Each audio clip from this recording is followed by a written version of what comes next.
Bismillahirrahmanirrahim. Alhamdulillahirabbil alamin.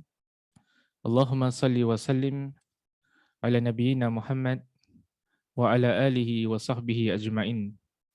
Rabbi shrah li sadri wa yassir li amri wa hlul 'uqdatam min lisani yafqahu qawli. Allahumma arinal haqqa haqqan warzuqna ittiba'a. Ya Allah, tunjukkanlah kami yang benar itu adalah benar dan permudahkanlah bagi kami untuk mengikut kebenaran tersebut. Wa arinal batila batilan warzuqna ijtinabah. Ya Allah, tunjukkanlah kami yang batil itu adalah batil dan permudahkanlah bagi kami untuk menjauhkan diri daripada kebatilan tersebut. Wahdina limakhtulifa fihi minal haqqi bi'idnik. Bila kami petunjuk dalam isu-isu yang diperselisihkan dengan izinmu, innaka tahdi man tasha ila sirati mustaqim. Sungguhnya engkau lah memberikan petunjuk kepada siapa yang kau inginkan ke jalan yang lurus. Na'udzu bikalimatillahi tammah min kulli syaitanin wahammah wa min kulli ainin lammah. Muslimin muslimat yang dirahmati Allah, pertama dan utama terimalah salam ukhuwah daripada saya. Assalamualaikum warahmatullahi wabarakatuh. Selamat datang saya ucapkan kepada semua ke dalam sesi kita pada malam ini. Malam ini merupakan sesi kita yang ke-37 dalam kita mengupaskan kitab Q&A Fiqh Perubatan karangan Dr. Muhammad Rafiqi. Kita mulakan sesi kita pada malam ini dengan kita nak ulang kaji sikit apakah poin-poin penting yang telah kita bincangkan pada sesi lalu. Jadi pada sesi yang lalu kita membincangkan tentang 5 perkara penting. Kita memulakan perbahasan dengan membincangkan penggunaan ubat penyakit jantung bagi pesakit yang sedang berpuasa. Ada pil yang tertentu, ada tablet yang tertentu yang diletakkan dekat bawah lidah yang mana tidak ditelan. Itu untuk merawat penyakit jantung dan itu diputuskan oleh ramai di kalangan ulama dan dipersetujui oleh sang pengarang kitab ini, itu tidak membatalkan puasa. Pada minggu lepas juga kita kongsikan dengan antum hukum berpuasa dan berbuka bagi pesakit yang tiada harapan sembuh. Kita turut membincangkan tentang hukum berpuasa dan berbuka bagi pesakit yang ada harapan sembuh. Kita juga membincangkan, membahaskan tentang hukum berpuasa wanita ketika hamil dan menyusu. Wanita yang hamil, wanita yang menyusu, kalau mereka takut mudarat menimpa diri mereka atau menimpa bayi mereka atau menimpa kedua-duanya sekali, maka diberikan kelonggaran bagi mereka untuk berbuka puasa. Pada minggu lepas juga kita kongsi dengan antum hukum berpuasa bagi mereka yang sentiasa dehydrated. Mereka mengalami penyakit yang tertentu yang memerlukan mereka constantly minum air dengan jumlah yang banyak.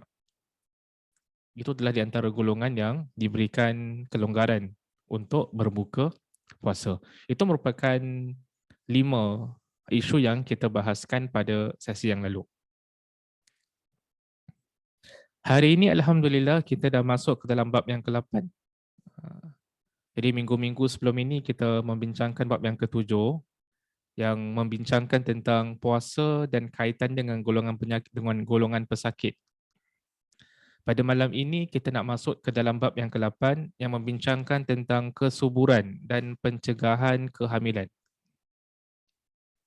Jadi dalam bab yang ke-8 ni, sang pengarang kitab ini iaitu Dr. Muhammad Rafiqi, dia membahaskan isu-isu yang ada kaitan dengan kesuburan, isu-isu yang ada kaitan dengan pencegahan kehamilan dan kaitannya dengan fiqh al-Islami. Pada malam ini ada 3 isu yang kita nak bangkitkan ataupun kita nak ketengahkan, nak kongsikan pada malam ini. Yang pertama sekali adalah tentang hukum melakukan perancangan keluarga dengan menghadkan bilangan anak. Jadi timbul satu perbahasan di kalangan ulama syariah kita, orang Islam ni boleh ke buat family planning? Kan? Perancangan keluarga. orang Islam ni boleh tak dia menggunakan birth control methods, kan? Menggunakan kaedah-kaedah yang tertentu, cara-cara yang tertentu untuk prevent pregnancy, kan? Untuk mencegah kehamilan bagi tujuan-tujuan yang tertentu. Itu merupakan topik perbincangan untuk sesi malam kita malam ini, insya-Allah taala. Sang pengarang kitab ini iaitu Dr. Muhammad Rafiqi, sebelum dia pergi lebih lanjut untuk membahaskan tentang perancangan keluarga, tentang hukum perancangan keluarga, beliau terlebih dahulu membezakan antara dua kaedah, dua cara yang berbeza, dua kategori yang berbeza. Kaedah perancangan keluarga ataupun birth control methods, menurut beliau boleh dibahagikan kepada dua. Yang pertama adalah kaedah yang tidak kekal ataupun kaedah yang bersifat temporary. Kaedah yang bersifat sementara.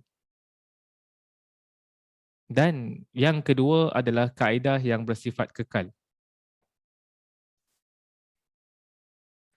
Jadi setiap daripada perbahasan ini, setiap daripada kategori ini mempunyai perbahasan yang tersendiri daripada sudut hukum hakam.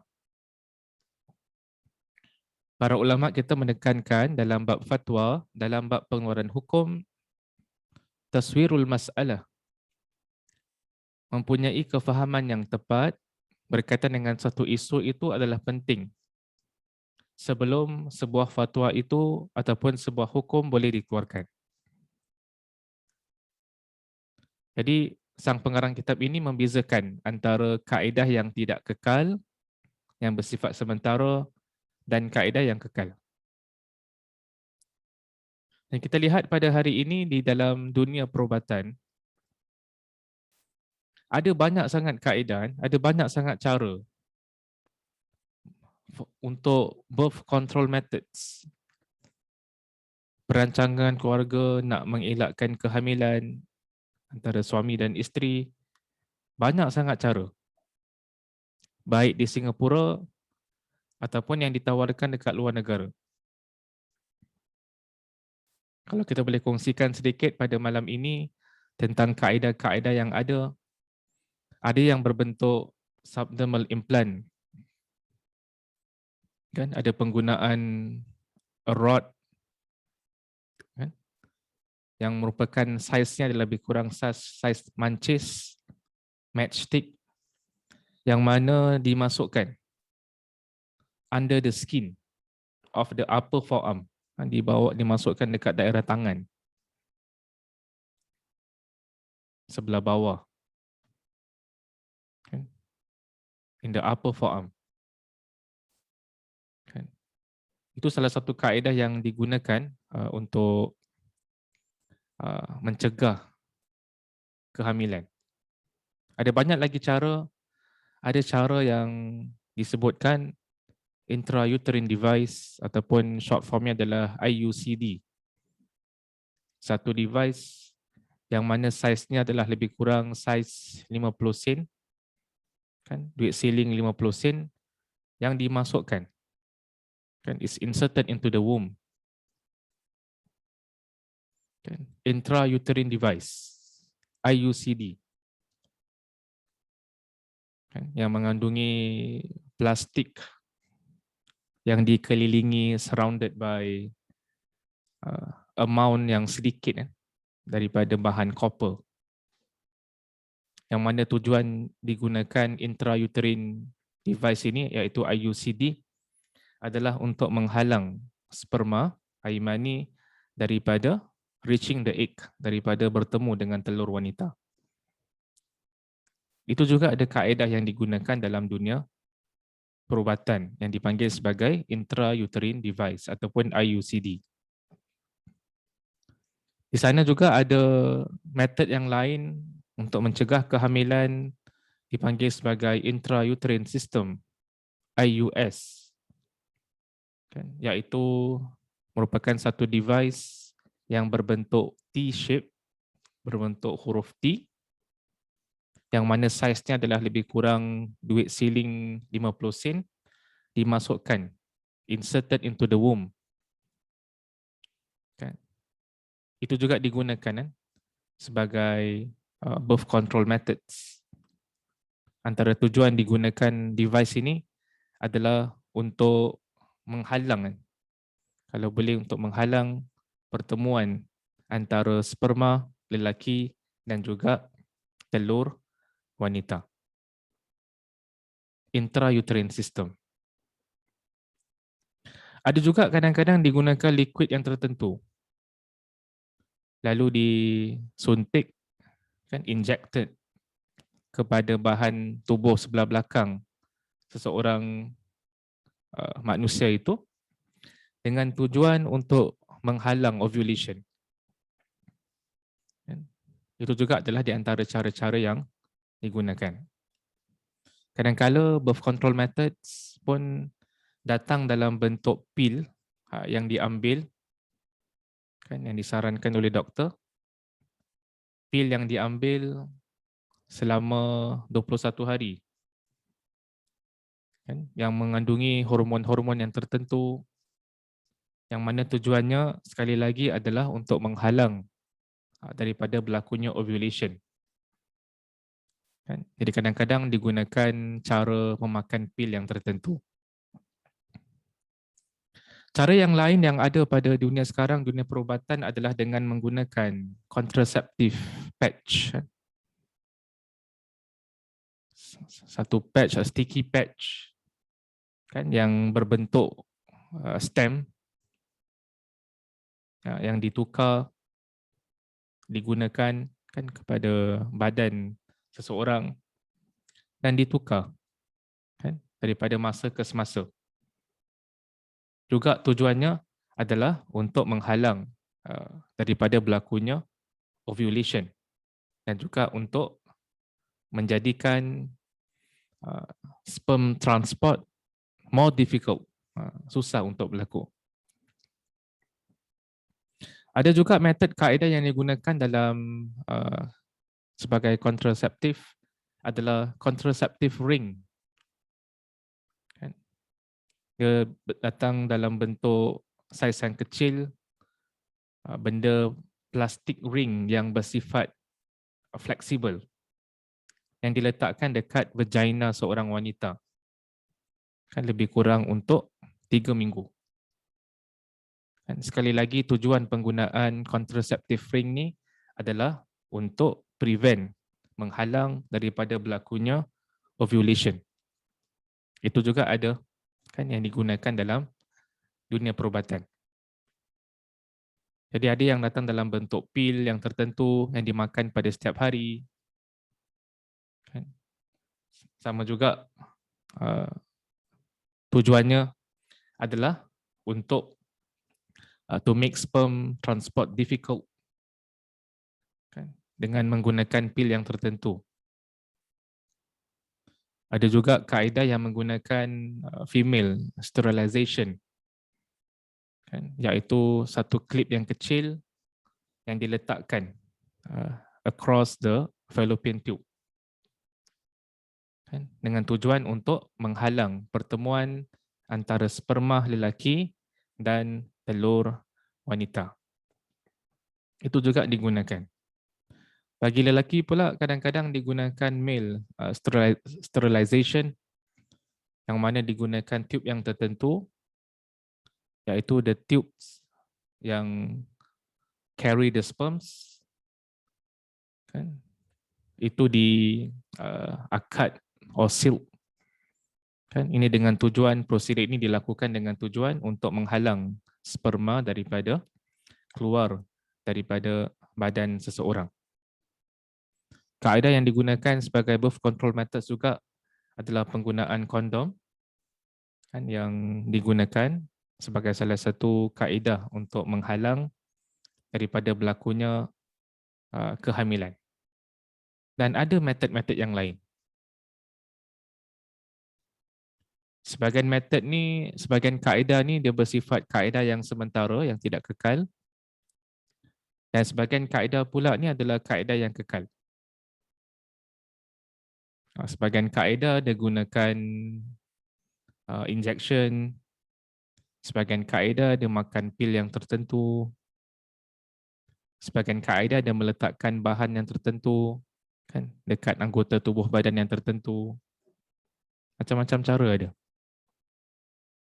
Dan sebahagian kaedah pula menggunakan cara yang natural family planning. Maka timbul satu persoalan. Apa hukum bagi seorang Muslim menggunakan kaedah-kaedah ini untuk mencegah kehamilan? Adakah dia sesuatu yang dibenarkan dalam Islam ataupun adalah sesuatu yang bercanggah dengan agama Islam? Jadi sang pengarang kitab ini apabila dia membahagikan kaedah perancangan keluarga kepada dua bahagian, dua kategori, kaedah yang tidak kekal dengan kaedah yang kekal, dia bahaskan satu persatu. Dia bahaskan dengan pertama sekali membahaskan tentang kaedah yang tidak kekal. Kaedah yang bersifat sementara. Apakah pandangan sang pengarang kitab ini? Apabila beliau membahaskan tentang hukum kaedah perancangan keluarga yang bersifat sementara ataupun yang tidak kekal, sebelum itu dia membahaskan tentang hukum al-azl.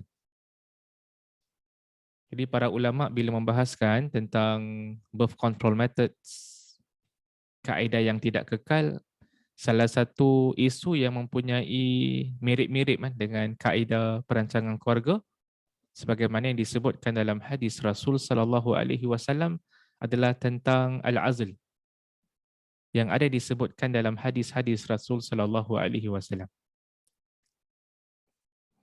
Apa itu al-azl? Al-azl ni menurut istilah para ulama mengatakan al-azl adalah melakukan pancutan mani di luar faraj.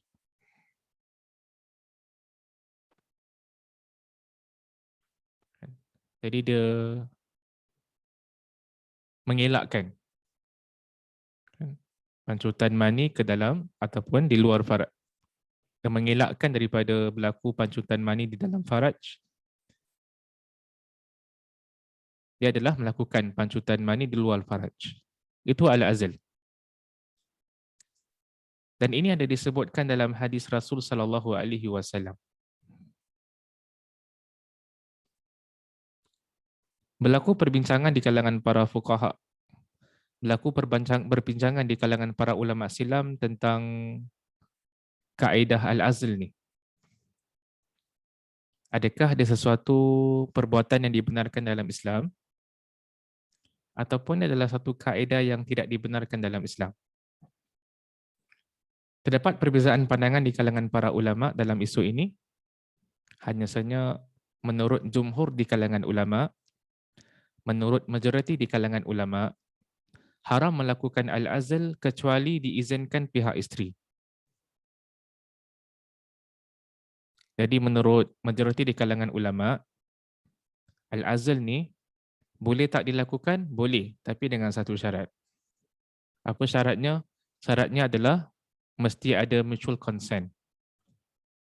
Keredaan daripada dua-dua belah pihak. Daripada pihak suami, daripada pihak isteri. Kalau sekiranya pihak isteri membenarkan, mengizinkan, maka boleh dilakukan al-azl. Iaitu pancutan mani berlaku di luar faraj dan bukan di dalam. Ini dibahaskan oleh para fuqaha silam kita.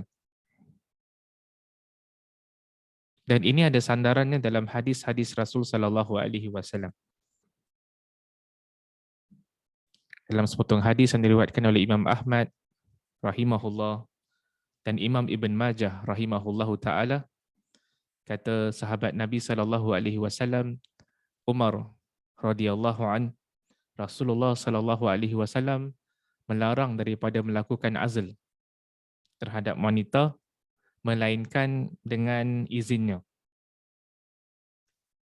Jadi hadis ini secara jelas menunjukkan yang al-azl hanya dibenarkan kalau sekiranya mendapat persetujuan daripada sang isteri. Jadi para ulama bila bincangkan tentang family planning, bila bincangkan tentang birth control methods, salah satu sandaran yang mereka gunakan adalah tentang hukum al-azl. Jadi jumhur di kalangan ulama, mereka mengatakan al-azl dibenarkan kalau sekiranya mendapat persetujuan, keizinan daripada pihak isteri. Perbahasan kita yang ketiga, apakah garis panduan syarak bagi pengamal perubatan terhadap pencegahan kehamilan sementara? Jadi rata-rata apabila kita melihat kepada perbincangan para ulama tentang kaedah mencegah kehamilan dengan menggunakan kaedah yang bersifat tidak kekal, yang bersifat sementara. Tadi kita ada kongsian dengan Tuan, ada banyak kaedah digunakan sekarang dalam dunia perubatan. Ada bentuk injection, ada makan pil hari-hari, ada letakkan patch yang tertentu dekat tubuh badan yang tertentu, ada memasukkan device yang tertentu ke dalam womb seorang wanita, macam-macam cara. Cuma yang dibahaskan perbahasan ketiga ni adalah kaedah yang sementara yang bersifat tidak kekal. Rata-rata para ulama membenarkannya, tetapi dengan garis panduan yang tertentu. Apakah garis panduan tersebut? Garis panduan bagi menggunakan kaedah pencegahan kehamilan yang bersifat sementara, pertama sekali adalah pelaksana kerja ini mestilah doktor Muslim yang dipercayai dan berpengalaman. Nak carry out this, kan, macam-macam benda ni, injection ke, kan, makan pil ke, dan yang lain-lain, mesti kita rujuk kepada golongan doktor yang dipercayai, yang berpengalaman. Allah Subhanahu wa taala sebut dalam Quran, "Fas'alu ahla dzikr in kuntum la ta'lamun." Bertanyalah kepada ahli zikir, ahli ilmu, kalau sekiranya kamu tidak mengetahui. Jadi dalam apa-apa bidang pun kita merujuk kepada golongan yang mahir dan pakar. Sama juga dalam family planning ni, perancangan keluarga, kalau kita nak gunakan pil yang tertentu, kan perlu rujuk kepada golongan yang mahir. Takut-takut kita tak rujuk kepada golongan yang mahir, boleh mengakibatkan kepada side effects yang teruk, boleh mengakibatkan kepada kemudaratan yang teruk kepada diri seseorang. Garis panduan yang kedua, bagi kaedah perancangan keluarga yang bersifat sementara, mesti ada keredaan secara bersama oleh suami dan isteri. Mutual consent daripada dua-dua belah pihak, bukan satu je. Bukan daripada sang suami je, atau bukan daripada sang isteri sahaja. Kalau nak buat family planning, kan mesti ada persetujuan daripada dua-dua belah pihak. Daripada pihak suami, daripada pihak isteri. Yang ketiga, tidak berlaku kemudaratan. Jadi sama ada satu kaedah itu membawa kepada kemaslahatan atau membawa kepada kemudaratan, ini kena rujuk kepada golongan doktor perubatan. Mereka lebih arif berkaitan dengan isu ini. Sebagaimana kita kongsikan tadi, dalam Islam, Islam amat mengajarkan kita untuk menghormati bidang kepakaran. Respecting specialization. Jadi oleh kerana bidang family planning ni, birth control methods, penggunaan contraceptives, ini semua dalam dunia perubatan, maka perlu rujuk kepada pakar perubatan. Apa tujuannya? Tujuannya adalah untuk mengelakkan kemudaratan. Kita tak nak gunakan cara yang tertentu, tapi dia mengakibatkan kemudaratan kepada diri kita sendiri. Garis panduan yang keempat, tidak harus menggunakan kaedah-kaedah yang membawa kepada menggugurkan nyawa yang telah disenyawakan. Jadi family planning yang dibenarkan oleh ulama, birth control methods yang dibenarkan oleh ulama adalah cara ataupun kaedah yang tidak sampai kepada satu tahap menggugurkan nyawa yang telah disenyawakan.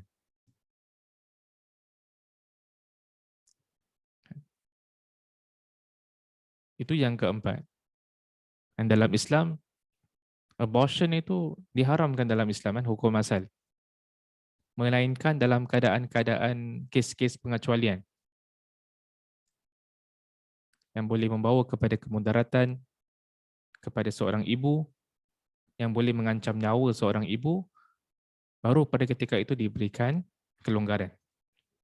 Yang kelima, para doktor hendaklah mendatangkan saksi terhadap kepentingan menggunakan alat pencegah kehamilan wanita yang akan digunakan.